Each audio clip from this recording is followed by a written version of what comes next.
Welcome to another episode of the PPSS Success Show. My name is Fong. I'm an entrepreneur, business strategist, real estate investor, speaker, also best-selling author, and every single day I help others unlock potentials and guide them to succeed. Today on the show, we have another fascinating guest. On this show, we interview celebrities, entrepreneurs, business CEOs, athletes, and artists to find out their path to success, how they're able to overcome challenges, adversity, and of course, their keys to success. And today's guest is somebody who's been helping a lot of people who are thinking about business, who have started their business, who are in small business, succeed, grow, and scale their businesses and become successful. She's been able to help them develop and implement marketing strategies and providing financial advice so they are put on the right path, coming up with practical insights and strategies tailored to their diverse business needs. She is also the founder of Celebrations Events and Planners, entrepreneur herself, and I've had the privilege of meeting her a few years ago at virtual conferences and networking events, and she has this energy, this passion in her that really, really wants to help people succeed. So I'm very, very excited to have her here today. So please welcome business advisor, entrepreneur, Ms. Rahil Verma. Hello, everybody. Thank you, Fong, for having me here. Yes, it's always been a pleasure talking to you and, carrying that relationship, our relationship to next level. So thank you so much. Awesome. Well, thanks for being here. It's always a pleasure. You have a very diverse background. You've touched on a lot of the different things. In fact, when I first met you, you were in one position. Now you're in another position. You also have your own business. You're helping people grow. So tell us that path that you went through and how did you get to where you are today? Oh, talk of diversity. Of course, I'm from a diverse country in itself, where every state has its own language and food. So probably that diversity is embedded in me. It comes out every now and then. But yes, no, the journey was not easy. Coming to a completely different country from where you're born, brought up, educated, you have family around and everything, and then coming to a different city, different country, and establishing yourself was not a very easy journey. I had my share of challenges, and I had my share of hoops and huddles that I had to jump through, but I'm glad I made it through. And that's what I want to give it back to the community by sharing my story, by sharing my challenges, by telling them this is what I did. These are the mistakes I did. You don't do those mistakes. Something that, people can learn from my mistakes probably. But yes, it's been an interesting journey so far. I have made great connections, and that's what I love about our city of Edmonton, that, everybody knows everybody, and is so the community comes to your support. They see value in you, they come to your support, they they acknowledge what you're doing, and that helped me big time in making those connections. Yes, I started off, I had to start from scratch. I'm MBA marketing and finance, but I had to start from a teller, and it took me 9 years to get to a point where I am. And I always had a passion for small business, so that's why I'm in the space. And I always, I was so good at doing events. And this year, when this year started, I'm like, how people make New Year's resolution. For me, my resolution was, you know what? Everybody has been nudging me and poking me to start my own venture. Let me just do it. So this year I went on Instagram, I made my page. I had my name in my head from 2 years. So I was like, I'm going to use that name. I had my logo designed and everything. I was just not using it. I was not getting there. So I made my Instagram page. I invited followers. I think in 1 week I got like 100 followers, and I was like, oh shoot, now I have to do something. so so that's how celebration started, and I'm glad it picked up so well. There are a lot of projects coming through in the pipeline, and yes, it's been a successful year. I was able to what I should say, achieve certain goals that I had established for myself. And that's how you work through it. Like, you set up small goals, you set up small, take those baby steps, and, you say, okay, let me achieve this. When you achieve that, then you take on to the next challenge. Then you take on to the next challenge. So, yeah. Well, that's absolutely amazing. I mean, you're in the celebration events space, helping people create events, helping people bring up that energy and all that kind of stuff. So when you launched your business, did you do an event for yourself to celebrate? Yes, I did, of course. Celebrations is all about celebrations. So Yes, I did. It was when I did my first event, I actually, took people who supported me, who were, those pokers and nudgers. I took them out and yeah, I did celebrate actually, thanking them. So from the time that you made the decision, I know you had you had that in the back of your head for a while, Yeah. but from the moment you go, okay, no, this is happening, to Yes. you launching and getting your first client, what was that time period? Oh, getting my first client, I think that time period for me was about a month or 2 months time period from launching and then, getting those promos out. These days, social media helps big time. Um, you know, I boosted my page, I boosted the ads on Facebook, on Instagram. Of course, it doesn't cost much. It was just, a little bit of per dollar day, but then that got the word of mouth out. And of course, when you have friends and families, tell them that, please support me, please help me. Mhm. And when you are clear in your intentions, when you communicate to them that, hey, I'm not selling anything to you guys. I just want that support. I just want that word of mouth. Like I said, community comes to your support. Right. So for me, that helped me big time. And then when I did my very first event, it was such a big success. It was a women oriented event. Mhm. It was more so, getting women to start thinking that, they can be a part of that financial plan. And that's where I want to create that niche for myself within my celebrations that, I'm here to support women. And this is what my focus is. So when I shared the idea with one of the entrepreneurs, she was on board. She was on board. She was like, Rahil, I love it. I love what you're thinking, where your head is at, and you can use my space to do your event. And I was like, perfect. The universe sort of, aligned things together when you have the right intentions and the right spirit. So Right. that was a big achievement for me. I know there's a lot of people out there who are contemplating about starting a business. They want to pull the trigger, but for some reason or another, they haven't done so. Whether it's the people around them that's telling them, oh, it's too risky, it's gonna be too hard. Oh yeah, you have all these great plans. It's easy when you think about it. When you actually do it, it's actually a lot more difficult. All those kind of limiting beliefs and whatnot. For you, how did you overcome that kind of mindset, or did you have any of that mindset? Yes, I did. And there were moments when I was doubting myself, will I be able to make it? What if I fail? That is the first. Yes, that doubt stems from the fact of the fear of failure. Mhm.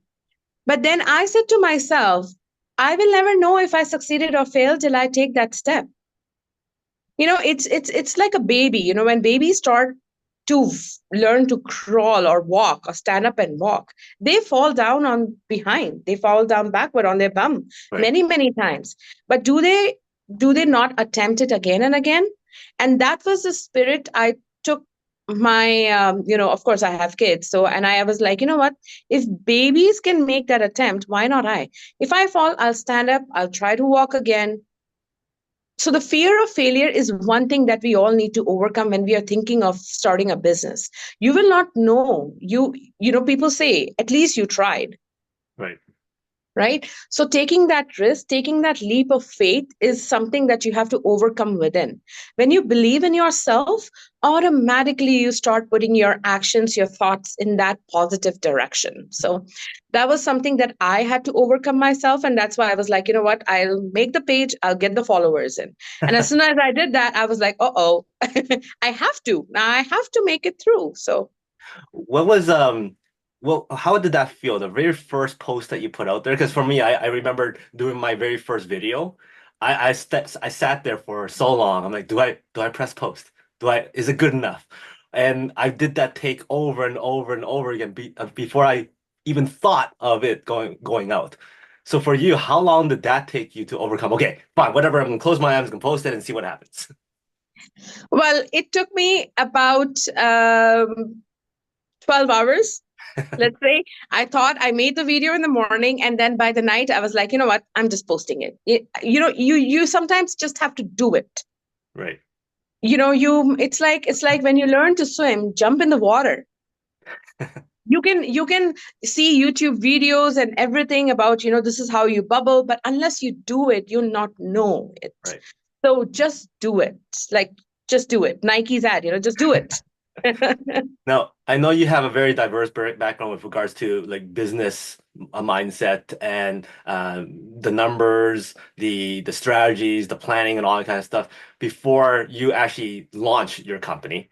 So, for somebody who's brand new, who goes, okay, I want to start a business, before they actually launch that business, what kind of stuff do they have to kind of have in line first to develop that success plan, to develop that ability to actually launch that you did beforehand?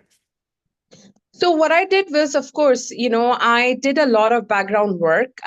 These days, businesses are more supported by the network and the people around you have. So I built that network. I built that, support channel around me. So when I launch, at least I have people who are there to support me. So building that network was my very first groundwork. Then the very first thing is you have to know what your strengths are. What is your product and how you can align your strengths with your product or service, whatever you're offering. Work on that. Figure out your weaknesses and do a SWOT analysis is pretty much how I say it. And in that SWOT analysis, yes, identify your strengths, identify your opportunities. Know your weaknesses and eventually work on them on how you can convert your weaknesses to opportunities. Know your threats.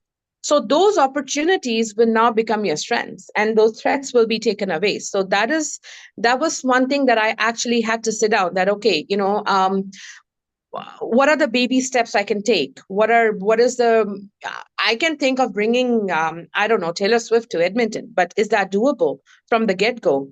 So no. So, take those baby steps, do those small events, Mhm. establish a name, get your videos out, get your promos out, tell people, your friends, your family, hey, share my post, get the word of mouth out. So those baby steps, strategizing, penning it down that, okay, this date I launched my Instagram page. This date, and actually had my dates and time periods set that, and stay committed to that. If you are not committed to your business, nobody else will be. Right. So those things help me big time. And that commitment that, okay, I have to post a video on Sunday night. So do it. Mhm. Once you have that, no, I have to do it. It's a deadline I have to meet for myself. You will see success coming through because now you're committed to yourself. You're committed to your baby. Your business is your baby, right? Yeah. There's another thing that lots of people struggle with when it comes to their like starting their business is talking about it. They Yes. think about so much. They think so much about what do I do when I post it? What do I do when I put something out there or launch my website? Reality is, if you don't talk about it, people don't even know your website exists Yes. or that Instagram post exists or anything like that.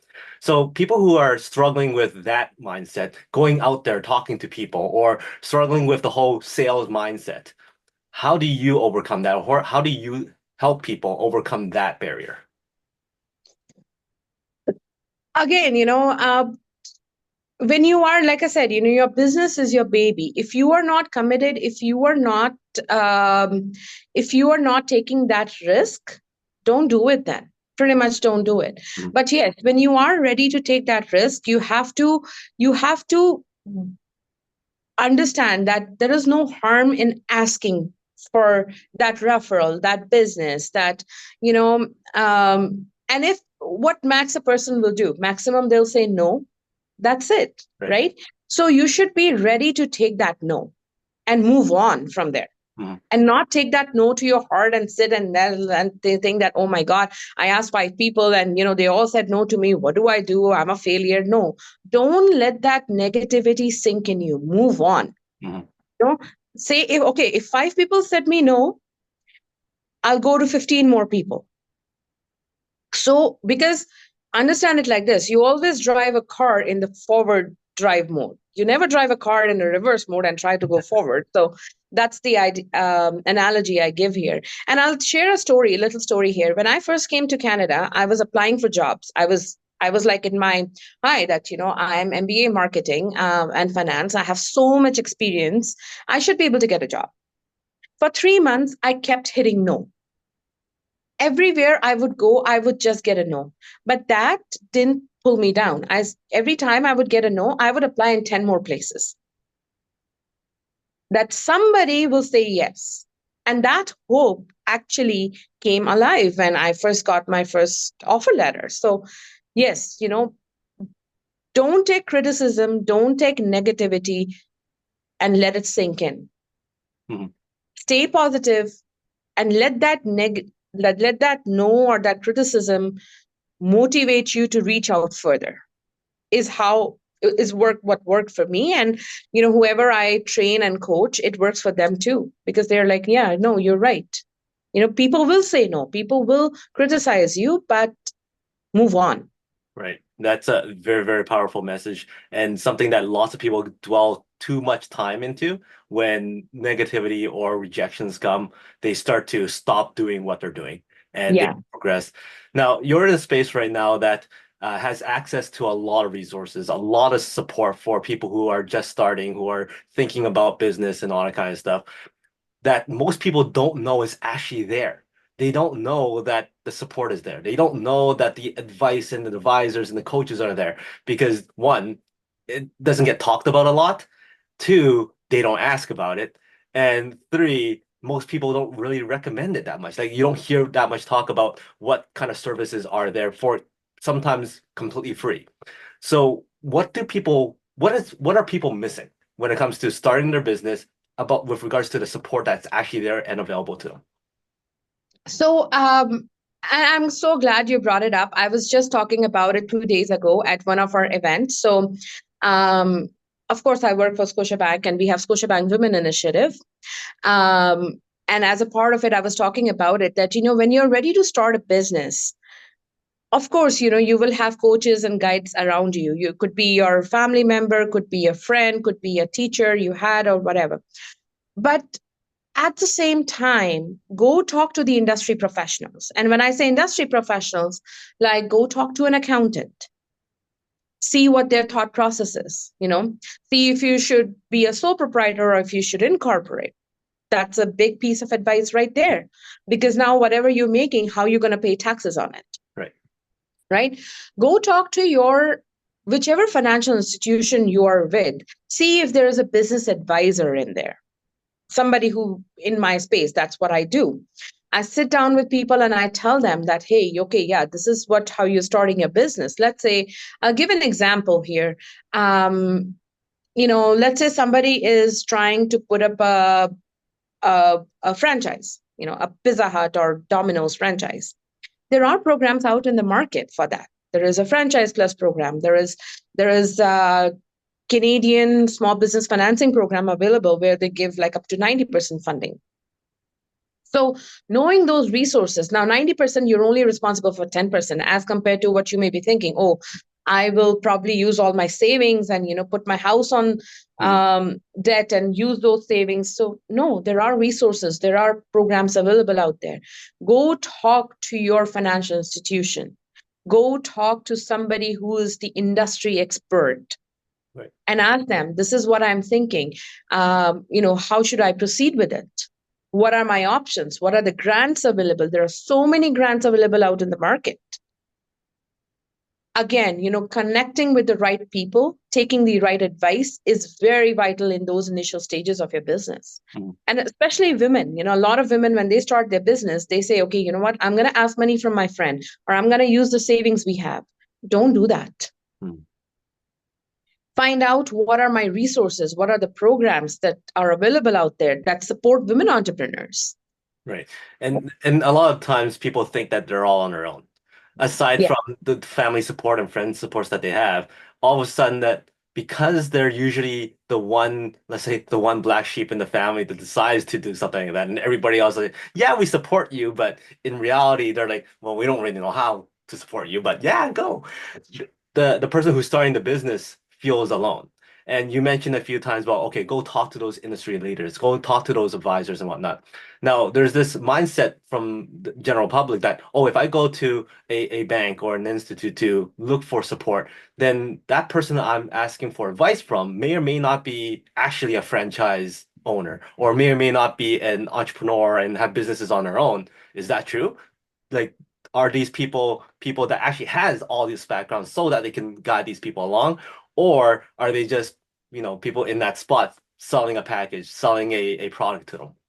Well, not really. They're not selling a product or anything, because when you are talking to a financial institution, you can talk to multiple of them. You can, talk to 2 or 3 small business people.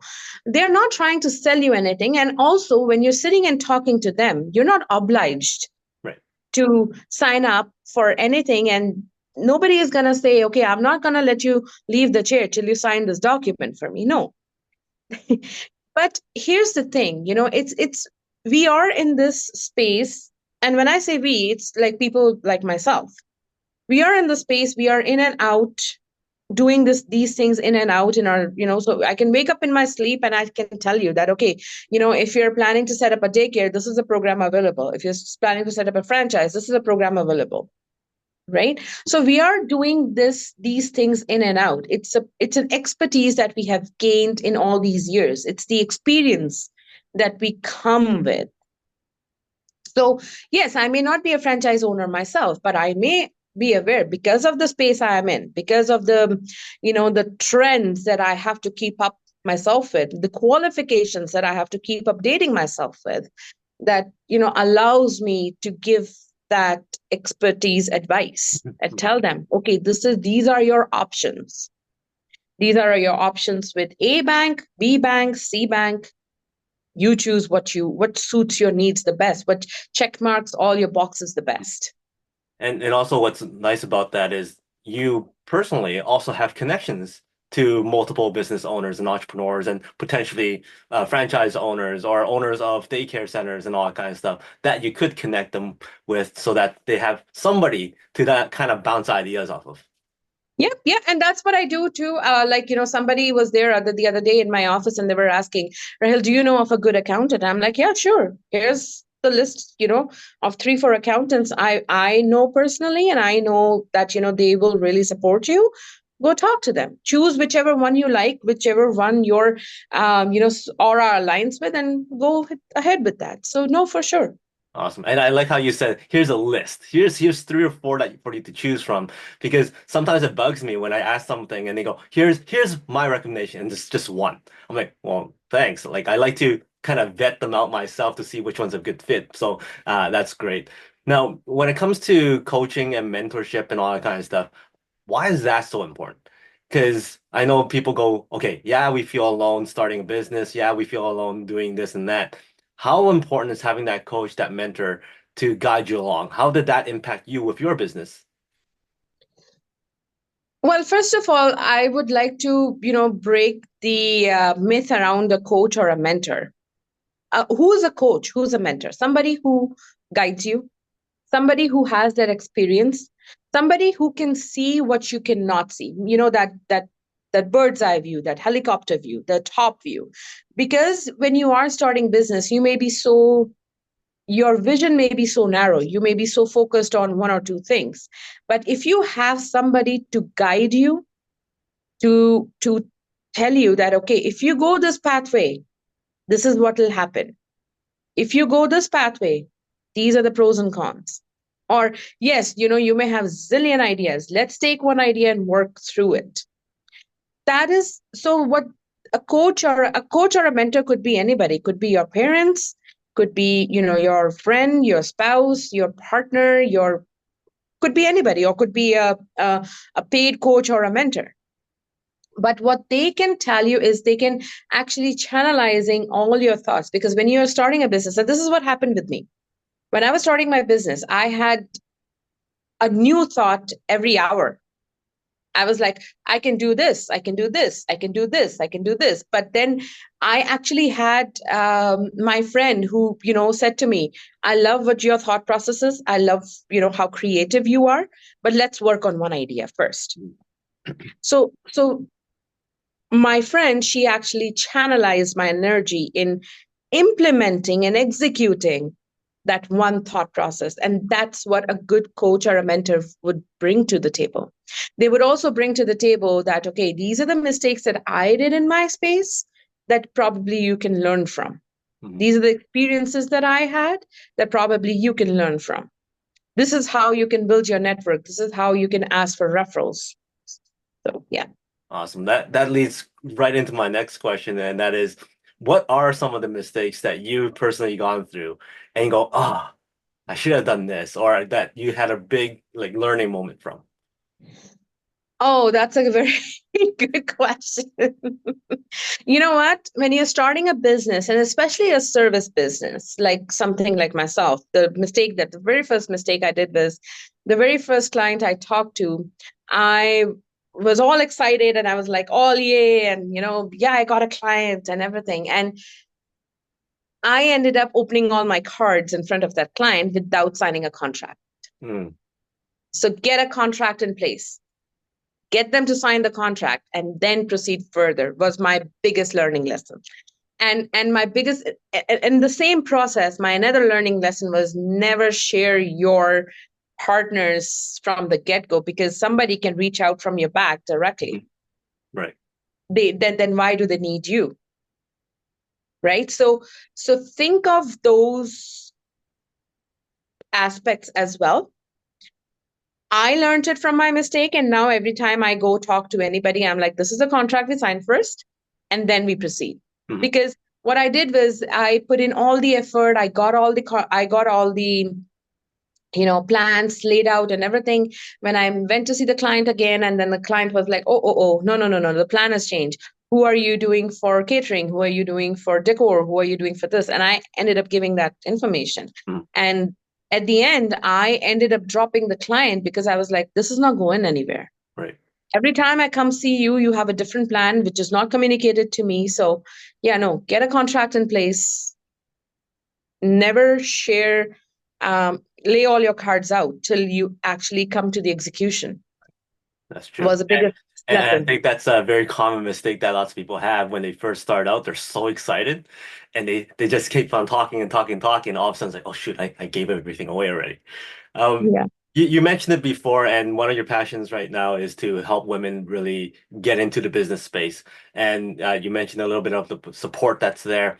Can you elaborate more as to why is it so difficult for women to get into the business space? And how do you help them succeed and put on the right path to succeed?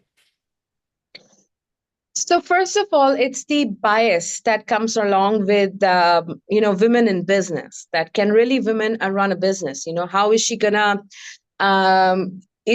be at home taking care of family, or is she gonna go out and network? So those biases is something that we have to get out of. We are in 21st century.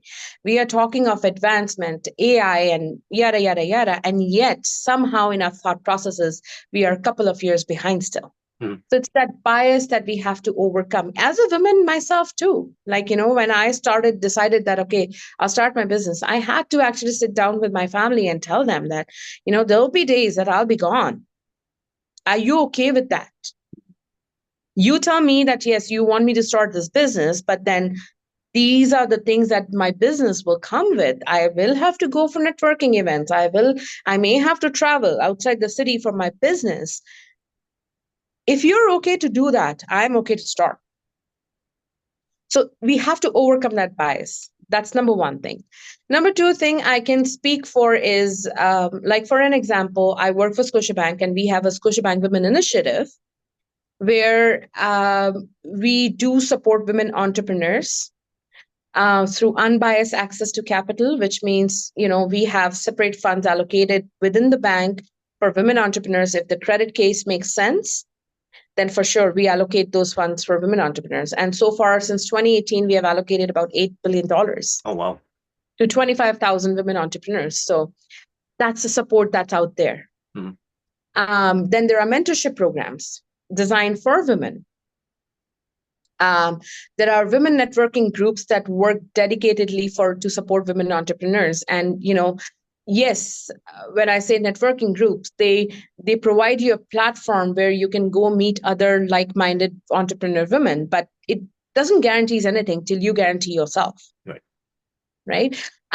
So yes, those are some support that are there. And again, I like to give back to my community. And I think being a woman myself, a woman can relate to me better. Mm. I can speak of some of the challenges that probably as a woman I will understand. Right. Right. So that's where my passion lies. Awesome. You've also kind of touched on this before that lots of people go through rejection, and it takes a very thick skin to one maintain that positivity and keep on trying. So how do you keep that positive mindset? What's your day-to-day routine? How, do you wake up in the morning? Oh, it's all sunshine and rainbows, and I'm all ready to go, and no negativity is gonna break my spirit. Like, how do you what do you do throughout the day to make sure that you keep as positive as possible? So what I normally like doing is, of course, I'm working with the financial institution, and then I'm also, taking care of my business. So planning out my day is my key to my day. Okay. I'll give you an example. Like I was Southside yesterday. So I was like, okay, why don't I finish up my Southside appointments, be it a client meeting or be it a prospect meeting or anything today itself, since I'm here in this area. Hmm. If I didn't have a plan and if I had to go Southside again today and again tomorrow, then I'll burn out Right. with too much driving. So planning out your day is very important. Yes, I don't wake up with rainbows or sunshine. I do wake up with the fact that, oh my God, I am going to have a busy day today. How am I going to maneuver through it? But then, yes, that's where you have to take those baby steps. You Mhm. take one day at a time. Okay, one day at a time. Today, my agenda is before I go to bed, I have to get these 3 or 4 things completed. Right.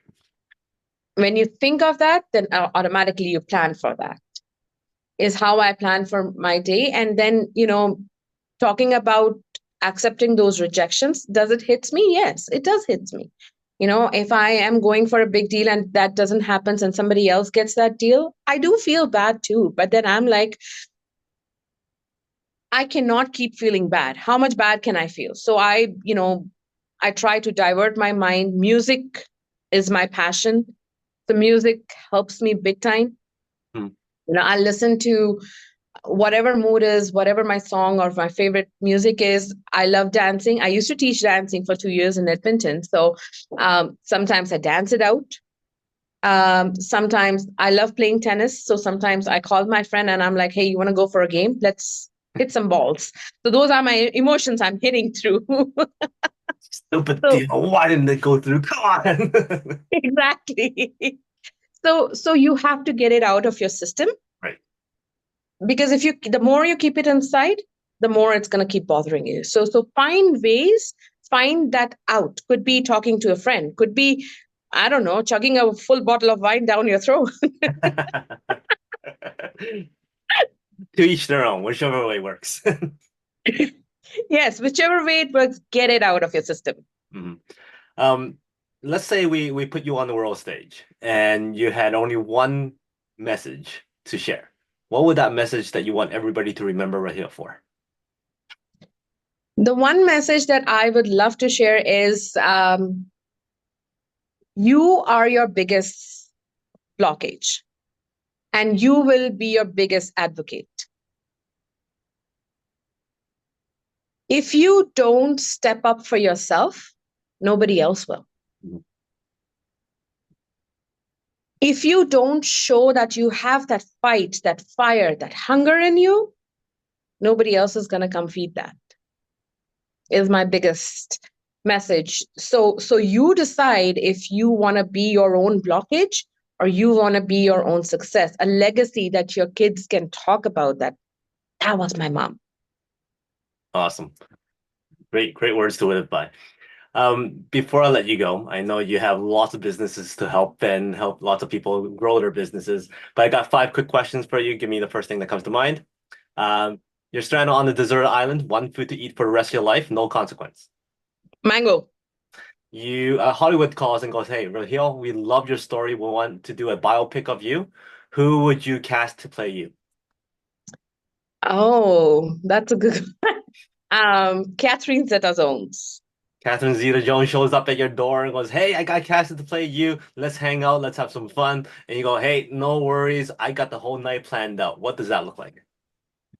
That looks like me and her hanging out in a bar, having a glass of wine, and I'm telling her my story. And I tell her, these are the emotions you got to play.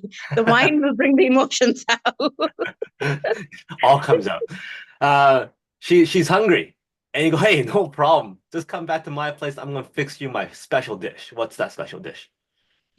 Oh, that special dish is Indian. It's called water balls. In India, it's called golgappe, pani puri.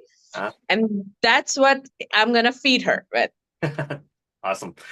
Give me a number from 1 to 5. 2. 1, 2. So if you had to use a lunchbox as a metaphor for success, how is success like a lunchbox?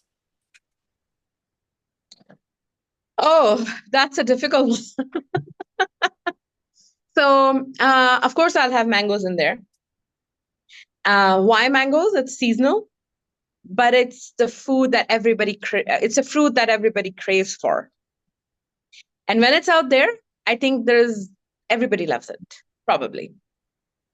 I will have, you're talking about the contents in the lunchbox, right? Well, how does it represent success? How does a lunchbox represent? How is the lunch? Of course, it's the contents inside that will represent how does the lunchbox looks like. The yes, on the outside it can look all fancy. It can be like that bright yellow color or lovely blue color, but it's the content inside that will suit your appetite better. Nicely And done. when it suits your appetite better, of course. I hope I got that right. Yeah, people can interpret what you said. It's all good. So Yes. that's how success is like a lunchbox. So thank you very much for your time. You gave a lot of great nuggets, lots of great advice for people to start their businesses or how to find recommendations or find support for businesses. Any final words from you? And then also, if anybody wants to reach out, what's the best way? So to reach me out, you can always call me. I'm just a call or a text message away, is what I say. I can share my number with you and you can probably post it, or do you want me to say it? Yeah, it's up to you. Okay. My number is 780-233-9058 is my number to reach out to me. Even if you're looking, that advice that, hey, Rahil, I'm thinking of this, you will never be under any obligations when you take an advice from me. That's one thing. My final words will be, if you are thinking, there's a reason you thought of thinking your own business. And like I said before, you will be your biggest blockage, you will be your biggest hurdle. So if you thought of doing a business, go for it. Plan out baby steps, and you will see success comes through. Awesome. Nicely done. Thank you very much. So if anybody is thinking about starting their businesses, who is already in business and needs some other advice, Rahil is a great support person here to maybe bounce ideas with. Reach out to her, connect with her. I'm sure you'll enjoy that period of time that you have to chat with her. So thank you very much, Rahil. For everybody else, she's Rahil. My name is Fong. Until next time, today is the day to lock peak potential. We'll see you later. Thank you. Bye.